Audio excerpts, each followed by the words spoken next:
Muy buenas tardes a todos. Es un placer para mí saludarlos desde el frío Boston.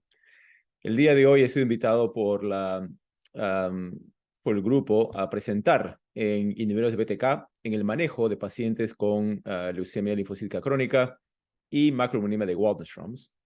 Y como hago con todas mis presentaciones, mi correo electrónico está ahí para su disposición. Si tienen algún caso que quisieran compartir, alguna pregunta que quisieran hacer o quizás quisiera que comparta mis slides, con todo gusto, no duden en contactarme y les sirvo de ayuda.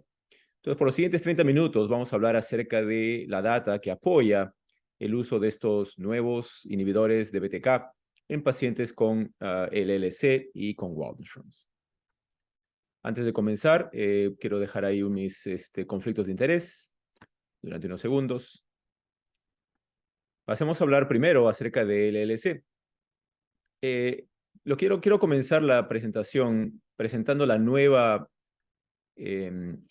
guías de manejo de LLC de la NSCN.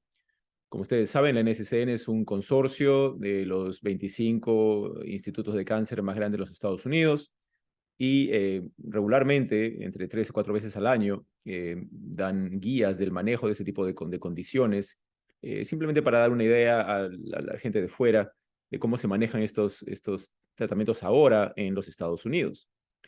Y uno de los primeros cambios que muchos de ustedes pueden notar, comparado con mis presentaciones de años anteriores, es de que ya no existe esa división de pacientes entre el paciente frágil y el paciente más robusto.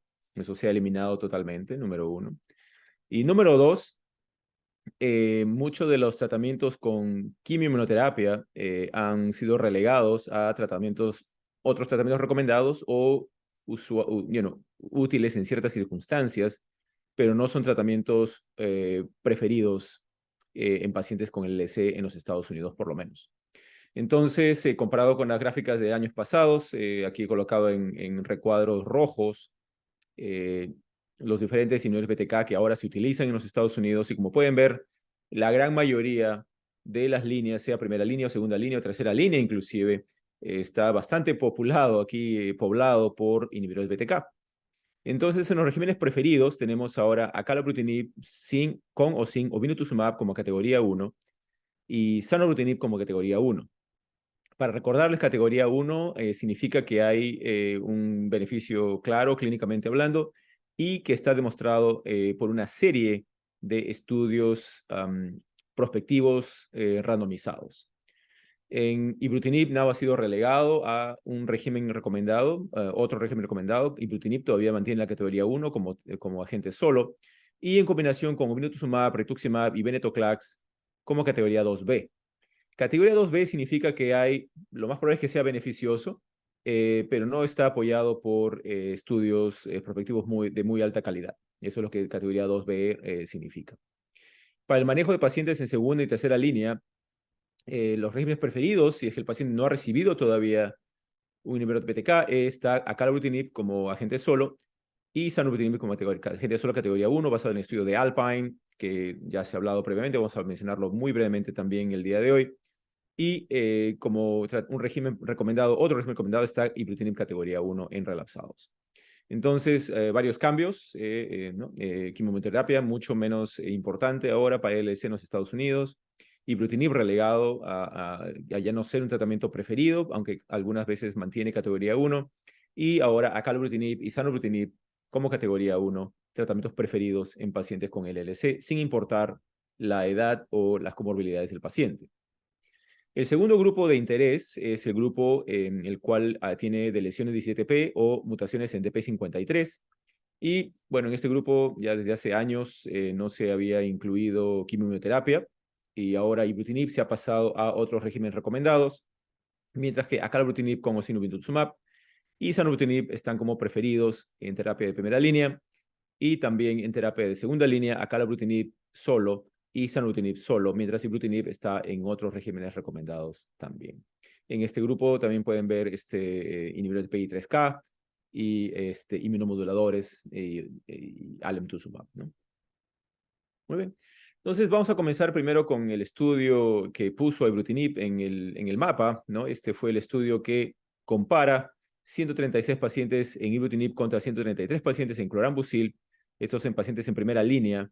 Y como vamos a ver ahí en la gráfica de la izquierda, la sobrevida y progresión bastante marcada, con una disminución del riesgo de progresar o morir de un 84%, estadísticamente y clínicamente significativa. Y no solamente eso, a la gráfica a la derecha se puede ver la sobrevida global en estos pacientes con una disminución del riesgo de morir de cualquier causa, no solamente LLC, es todas las causas, de un 84% también, estadísticamente y clínicamente significativo, por lo menos a los 2 años de duración del reporte de este estudio, ¿no? Y nuevamente el comparador puede que no sea el mejor comparador, clorambucil, agente monoterapia, pero nuevamente no había habido hasta antes de este estudio otro estudio que ha demostrado un beneficio en sobrevida global con cualquier tratamiento en pacientes con LLC. No solo eso, Jennifer Wojas de Ohio State hizo otro estudio en el cual compara 3 brazos, 176 pacientes con bendamustine rituximab, 178 pacientes con ibrutinib solo y 170 pacientes con ibrutinib rituximab. Y este estudio se presenta en el 2018 y podemos ver aquí la sobrevida leve progresión favoreciendo a ibrutinib como sin rituximab contra bendamustina, estadísticamente y clínicamente significativo. Nuevamente, las diferencias entre el grupo de ibrutinib solo y ibrutinib con rituximab no hubieron muchas diferencias con respecto a la sobrevida leve progresión.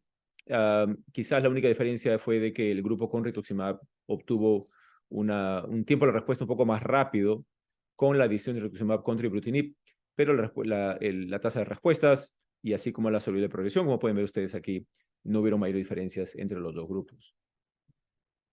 Hay un estudio un poco más reciente en el cual se combina ibrutinib rituximab contra quimioterapia en primera línea con LLC, 354 pacientes recibió la combinación de ibrutinib rituximab, 175 pacientes recibió tratamiento con quimioterapia, en los cuales incluyó FSR y otros tratamientos adicionales.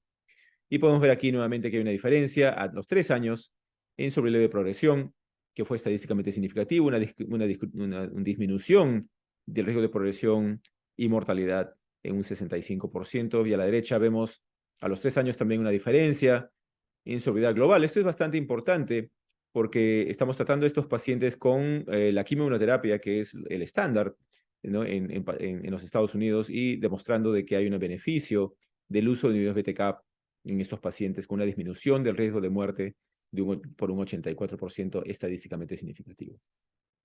La combinación de ibrutinib y venetoclax se ha reportado ya en 2 estudios separados, en los cuales hay un beneficio aparente del uso de esta combinación en primera línea para pacientes con LLC, sin importar el estado físico de los pacientes.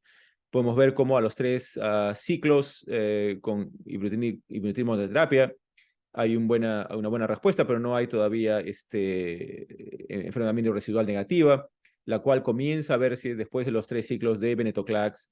A los 6 ciclos, cuando se empieza a añadir venetoclax, entonces podemos ver cómo aumenta inclusive con el tiempo, hasta los 18 ciclos de venetoclax, la tasa de pacientes con enfermedad residual negativa, lo cual implica que la combinación es bastante efectiva.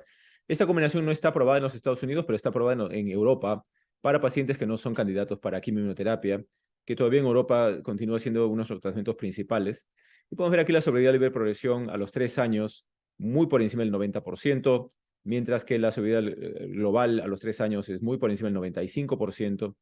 Y un poco de beneficio, sobre todo los pacientes con el IGHV mutado contra el no mutado, realmente no muy marcada la diferencia, y no hubieron mayores diferencias para pacientes dependiendo del estado mutacional del TP53, ¿no?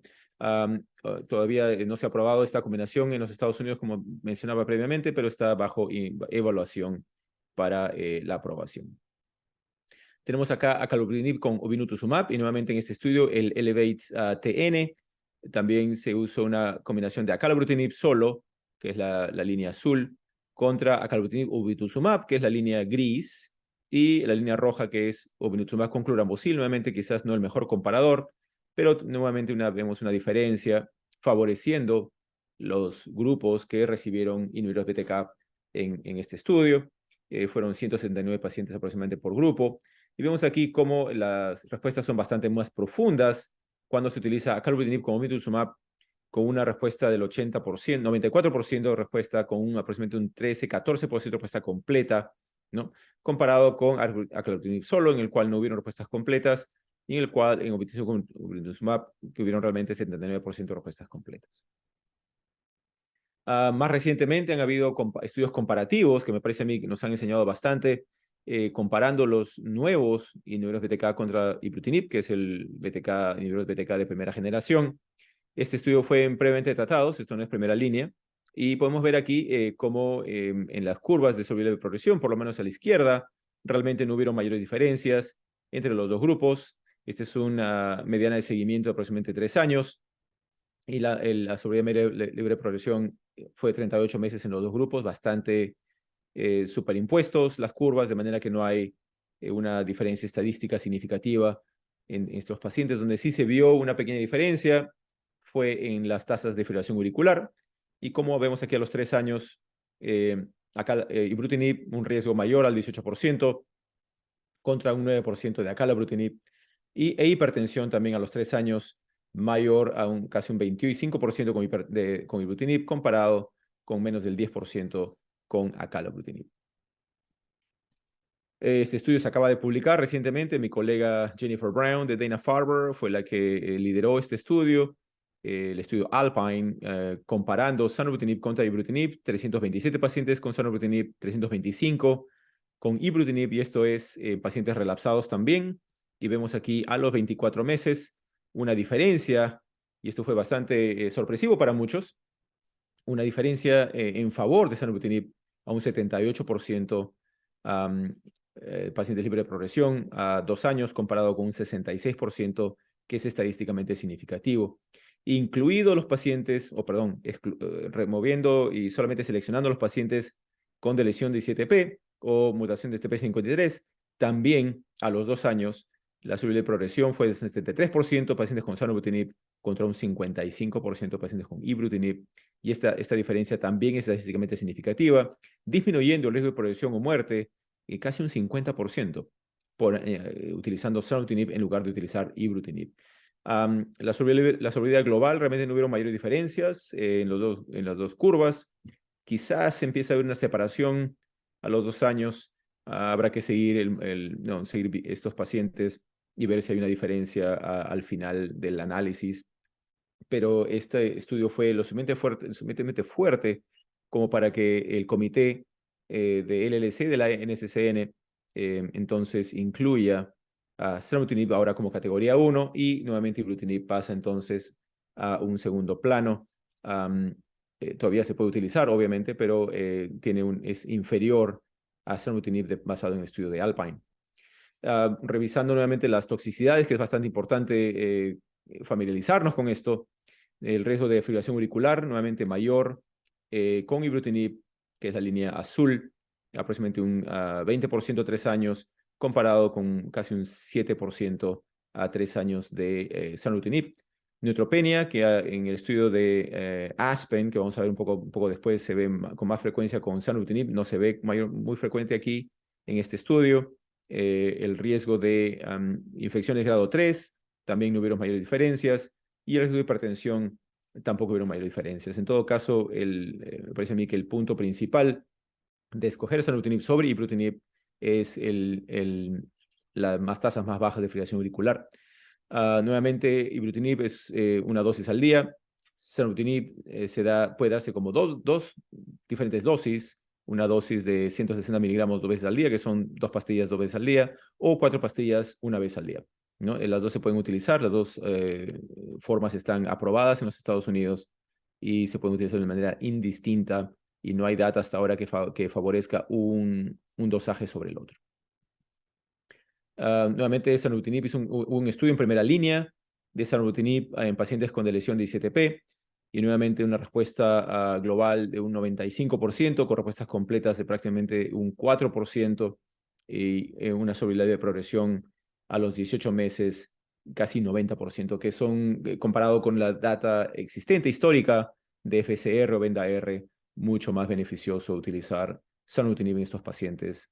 De esta manera, también zanubrutinib entonces lleva a tener una categoría 1 apoyando el uso de este tratamiento en pacientes con LLC, con o sin de lesión de 17P. El estudio no se ha publicado todavía, el estudio Sequoia, el estudio que está evaluando Zanubrutinib contra bendamustine rituximab. Esto es en primera línea.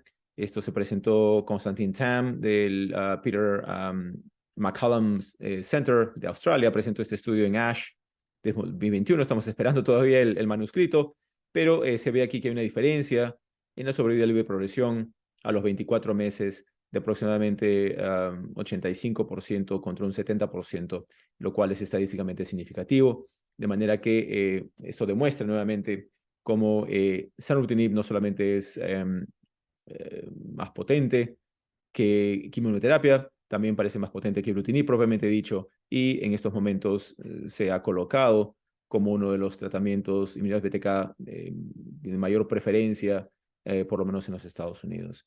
Esto vamos a ver cómo procede el resto de la data en otras partes del mundo y las aprobaciones en otras partes del mundo también. Quiero aquí mostrarles una tabla de estudios clínicos utilizando inhibidores BTK en pacientes con LLC. Tenemos aquí estudios combinando copanlisib con ibrutinib o acalabrutinib. Tenemos aquí un estudio comparando ibrutinib contra ibrutinib bovino, contra ibrutinib venetoclax en primera línea. Tenemos un grupo estudio añadiendo pembrolizumab a ibrutinib. Tenemos otro estudio comparando Ivo, que es ibrutinib, venetoclax o vinituzumab contra ibrutinib con rituximab. Y acalabrutinib está haciendo lo mismo de Avo, que es acalabrutinib, venetoclax o vinituzumab contra acalabrutinib o vinituzumab. Y tenemos aquí Zanu haciendo lo mismo, parecido, pero sin comparador. Zanu contra más venetoclax más vinituzumab. Entonces hay una serie de estudios. Lo importante de estos estudios, me parece a mí, son dos cosas. Número uno, están utilizando inhibidores BTK. Número 2, estos inhibidores BTK se están siendo combinando ahora con tripletes, ¿no? Vemos aquí anticuerpos y inhibidores BCL2. Y no solo eso, la mayoría de estos estudios están utilizando ahora un tratamiento de duración definida, ¿no? Por ejemplo, el estudio de ibrutinib venetoclax que mencioné antes, es un estudio de 2 años. Entonces, muchos de estos estudios están dando tratamiento durante 12 meses, 15 meses, 18, 24, pero no están proveyendo tratamientos con inhibidores BTK de una manera indefinida, lo cual me parece a mí puede ayudarnos en una serie de aspectos. Por un lado, disminuir el costo, por otro lado, disminuir la toxicidad que aparece a veces durante el tiempo, ¿no? Entonces, bastante importantes estudios que están corriendo ahora y quizás en presentaciones este año, el próximo año, podamos ver los resultados preliminares de estos estudios altamente interesantes. Vamos a pasar entonces a hablar de macroglobulinemia de Waldenström's. Nuevamente, estas son las guías más actuales que recién acabamos acabamos porque soy miembro del grupo de la NCCN para mieloma de Waldenström's. Entonces, esto se acaba de publicar realmente y han habido ciertos cambios, como pueden ver aquí, en tratamientos preferidos. Está ahora zanubrutinib como categoría 1, incluido rituximab, ibrutinib con o sin rituximab en categoría 1. Otros tratamientos recomendados, hemos removido ciclofosfamida, que estaba aquí como régimen preferido en primera línea, ahora ha bajado y está otros tratamientos recomendados, ya que la data realmente no apoya el uso de este tratamiento, por lo menos en comparación con bendamustine con rituximab, aunque no hay estudios grandes que apoye esta recomendación. En previamente tratados, también nuevamente zanubrutinib y ibrutinib rituximab mantienen categoría 1 y acalabrutinib está como otros tratamientos recomendados. La razón principal por esta decisión fue de que el estudio de acalabrutinib, como veremos en un momento, no tiene comparador, mientras que el estudio de zanubrutinib sí tiene, es ibrutinib en Aspen, y el ibrutinib rituximab también tiene, que es rituximab, el estudio de Innovate. Vamos a hablar de eso en un momento. Estos son un grupo seleccionado de estudios presentados, publicados con inhibidores BTK en pacientes con Waldenström's. Tenemos el estudio inicial del Dr. Trion en pacientes relapsados, en el cual es una respuesta global del 91%, mayor de 73%, y una sobrevida de progresión a 5 años del 54%. En pacientes primera línea, publicamos esto el año pasado nosotros, 100% respuesta global, 87% respuesta mayor y un 76% a 4 años. El estudio de Innovate acaba de publicar también su actualización, lo hizo el año pasado, con una sobrevida de progresión de 68% a 4.5 años, bastante comparable con ibrutinib solo. Y han habido presentaciones este año actualizando acalabrutinib y zanubrutinib, vamos a ver en su momento, pero también altas tasas de respuesta global, altas tasas de respuesta mayor y realmente respuestas bastante duraderas. Por esta razón, los inhibidores BTK se han convertido en los tratamientos de preferencia en los Estados Unidos, sobre todo en los pacientes que no quieren exponerse a quimioterapia o pacientes que no pueden tolerar quimioterapia. Inhibidores BTK han demostrado ser altamente eficaces y seguros en estos pacientes. El estudio inicial que publicamos en el New England en el 2015 se actualizó ahora en el 2021 y vemos aquí como la sobrevida de progresión para los pacientes con mutaciones en 88 solo a 5 años aproximadamente un 75%, un poco inferior en pacientes con CXR4, mutaciones con CXR4 con una media al 40%, media a 48 meses, y obviamente los pacientes sin mutaciones en 88 menos efectivo. Ahora, esto está cambiando un poco porque hay data más actual que está saliendo y va a salir con zanubrutinib, mostrando que realmente todavía hay beneficio, inclusive superior, de zanubrutinib en pacientes con este tipo de mutaciones, de manera que vamos a ver cómo el seguimiento continúa con estos estudios nuevos. Nuevamente en el estudio de monoterapia en primera línea, tenemos una respuesta mayor del 87%, respuestas muy buenas al 30%. Pacientes con mutaciones en XR4 tuvieron tasas más bajas de respuesta muy buena, 14% contra 44%. Y la sobrevida leve de progresión a 4 años fue de un 60% contra un 90%, de manera que resulta claro que por lo menos para ibrutinib, el tener una mutación en CXR4 realmente afecta en la profundidad de la respuesta y también la durabilidad. En el estudio de Innovates, este estudio fue diseñado comparando 75 pacientes que recibieron ibrutinib con rituximab contra 75 pacientes que recibieron placebo con rituximab, ¿no? Entonces vemos aquí a la derecha primero los pacientes previamente tratados y los previamente no tratados, ¿no? Vemos aquí cómo hay una diferencia. La diferencia no es muy marcada en pacientes que recibieron ibrutinib con rituximab, pero en pacientes que recibieron rituximab, los pacientes no tratados previamente tuvieron respuestas globales del 53% contra un 37% de pacientes previamente tratados, ¿no? Sin importar el perfil genómico del paciente con CXR4, sin CXR4, sin M88, realmente en todas las combinaciones el grupo que recibió ibrutinib con rituximab fue superior al grupo que recibió rituximab con placebo, ¿no? Las respuestas muy buenas, un poco menores en el grupo de CXR4 que recibió ibrutinib con rituximab al 23% contra un 44%. Realmente algunas pequeñas diferencias ahí. La subida de progresión bastante superior, obviamente, con la combinación de ibrutinib con rituximab. Vemos aquí una disminución del riesgo de progresar o morir de un 75%, estadísticamente significativo. Una sobrevida media libre de progresión de 20 meses para el grupo de rituximab. Por esta razón, nosotros casi no utilizamos este rituximab en primera línea, a no ser que el paciente no pueda tolerar ni quimioterapia ni inhibidor de BTK. En las nuevas guías que van a salir del grupo internacional del taller de Waldenström, que estamos ya terminando el documento, realmente enfatizamos el hecho de que rituximab en primera línea solo no es el tratamiento más óptimo, ¿no? Pero hay ciertos pacientes que pueden beneficiarse de rituximab solo, obviamente.